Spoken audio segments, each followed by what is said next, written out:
চলো আজকে তোমাদেরকে শপিং ব্যাগ দিয়ে এই সুন্দর হলুদের গহনাটা বানিয়ে দেখাই। এর জন্য প্রথমে আমি একটা শপিং ব্যাগ নিয়েছি হলুদ কালারের। তোমরা যে কোনো কালার নিতে পারো, যেই কালারের বানাবে ওই কালারই নিবে। তারপর আমি গোল একটা কিছু দিয়ে মাপ দিয়ে শপিং ব্যাগটাকে আমি কেটে নিলাম।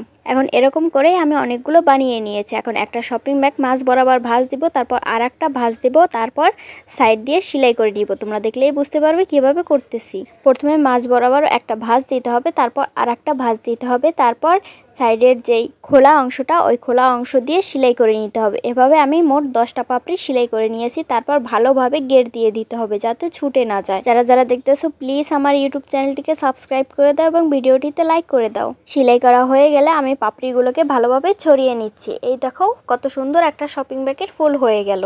এখন আমি সুই সুতা নিয়েছি এবং 4mm এর পুঁথি নিয়েছি। সুতার মধ্যে প্রথমে 18টা পুঁথি ইন করে নিব, তারপর আরেকটা সুতার মধ্যে 13টা পুঁথি ইন করে নিব। এরপর গোলা একটা শপিং ব্যাগ কেটে নিয়েছি। এখন এটার উপরে আমি এই পুঁথিগুলোকে বসিয়ে দিলাম। 13টা পুঁথি উপরে দিয়েছি এবং নিচে 18টা পুঁথি দিয়েছি। তারপর আঠা দিয়ে ভালোভাবে লাগিয়ে দিয়েছি। এরপর মাঝ বরাবর ফুলটাকে বসিয়ে দিয়েছি। এখন ফুলের মাঝখানে আমি 6mm এর একটা পুঁথি বসিয়ে দিয়েছি। এখন পিছনে আমি এরকম একটা হুক লাগিয়ে দিব। হুকটাকে একটু ব্যাকা করে নিতে হবে, তারপর একদম মাঝ বরাবর আঠা দিয়ে হুকটাকে লাগিয়ে দিতে হবে। এই তো আমাদের কানের দুল তৈরি হয়ে গেছে। সেম ভাবে আমি আর একটা কানের দুল বানিয়ে নিয়েছি। দেখে মনেই হচ্ছে না যে শপিং ব্যাগ দিয়ে এত সুন্দর কিছু বানানো যায়। তোমরা মার্কেট থেকে না কিনে খুব সহজেই কিন্তু এই গহনাগুলো বানিয়ে নিতে পারো। এখন টিকলি বানানোর জন্য সেম ভাবেই আমি 18টা পুঁথি এবং 13টা পুঁথি আমি সুতার মধ্যে ইন করে নিয়েছি। আর একটা সুতার মধ্যে আমি 25টা পুঁথি ইন করে নিয়েছি। এখন শেষে একটা হুক লাগিয়ে দিচ্ছি সুতার মধ্যে। ভালোভাবে গেট দিয়ে এই হুকটাকে লাগাতে হবে।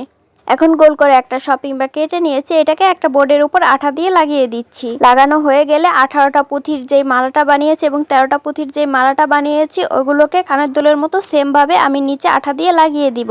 এরপর মাঝ বরাবর আবার আঠা লাগিয়ে দিব। ওই আঠায় আমি যে 25টা পুঁথি সুতার মধ্যে ইন করেছি ওইটাকে মাঝ বরাবর লাগিয়ে দিব। লাগানো হয়ে গেলে শপিং ব্যাগ দিয়ে যে ফুলটাকে বানিয়েছিলাম ওই ফুলটাকে আমি মাঝ বরাবর বসিয়ে দিব। এরপর এইটার মাঝখানে আমি 6mm এর একটা পুঁথি বসিয়ে দিব। এই তো আমাদের টিকলি একদম কমপ্লিট হয়ে গেল। খুব সহজেই টিকলিটা তৈরি হয়ে গেল। এখন গলার চকার বানাবো। এর জন্য শপিং ব্যাগের যে হাতাটা থাকে ওইটাকে আমি কেটে নিচ্ছি, মাঝ বরাবর কেটে নিচ্ছি। তারপর সাইড দিয়ে আরেকটা অংশ কেটে নিচ্ছি। এরপর আরেকটা অংশ থেকে দুই সাইড থেকে কেটে নিচ্ছি।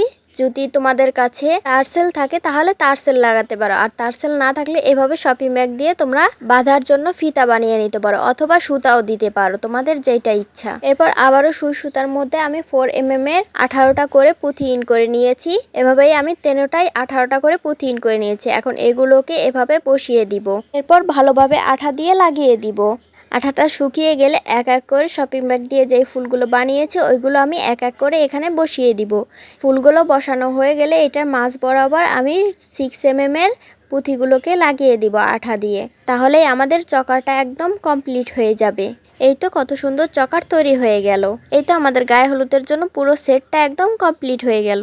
মার্কেট থেকে গহনা না কিনে ইজিলি তোমরা বাসায় বসে এই গহনাগুলো বানিয়ে নিতে পারবে একদম বিনা খরচে। এরকম আরও সুন্দর সুন্দর হলুদের গহনা বানানোর ভিডিও কিন্তু আমার ইউটিউব চ্যানেলে আপলোড করা আছে, তোমরা গিয়ে দেখে আসতে পারো। আশা করি তোমাদের ভালো লাগবে। এরকম সুন্দর সুন্দর আইডিয়া পেতে অবশ্যই আমার পাশে থাকবে এবং আমাকে বেশি বেশি করে সাপোর্ট করবে, যাতে এইভাবেই তোমাদের জন্য আরও সুন্দর সুন্দর কিছু ভিডিও নিয়ে তোমাদের সামনে আসতে পারি। পরবর্তী ভিডিওর জন্য অপেক্ষা করো।